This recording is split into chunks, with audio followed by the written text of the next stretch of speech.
एक गांव में रामलाल नाम का एक किसान अपनी पत्नी और 4 लड़कों के साथ रहता था।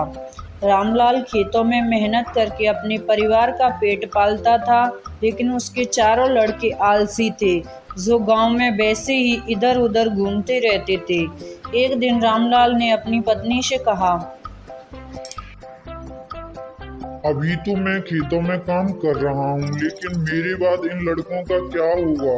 इन्होंने कभी भी मेहनत नहीं की, ये तो कभी खेत में भी नहीं गए। अजय, सुनते हो? कोई बात नहीं, बच्चे हैं, ये भी धीरे धीरे काम करने ही लगेंगे। समय बीतता गया, लेकिन रामलाल के लड़के कोई काम नहीं करते थे। एक दिन रामलाल बहुत बीमार पड़ गया और वह बहुत दिनों तक बीमार रहा। शीला, ओ शीला, सुनती हो?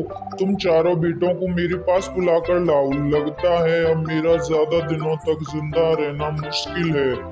मेरे जाने के बाद मेरे बच्चों का क्या होगा?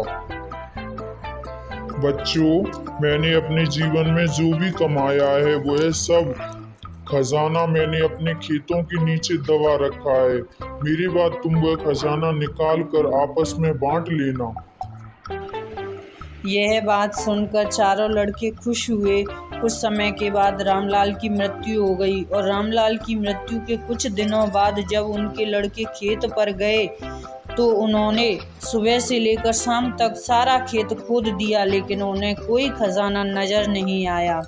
लड़के घर आकर अपनी माँ से बोले, माँ, पिताजी ने हमसे झूठ बोला था, उस खेत में कोई खजाना नहीं मिला। बेटा, तुम्हारे पिताजी ने अपने जीवन में यही घर और खेत ही कमाया है। अब तुमने खेत खोद ही दिया है तो उसमें बीज भी डाल दो। उसके बाद लड़कों ने बीज बोए और माँ के कहे अनुसार अब उसके समय समय पर पानी देते गए।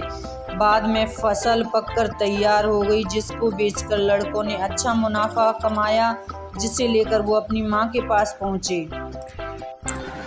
तुम्हारी मेहनत ही असली खजाना है, यही तुम्हारे पिताजी तुमको सिखाना चाहते थे।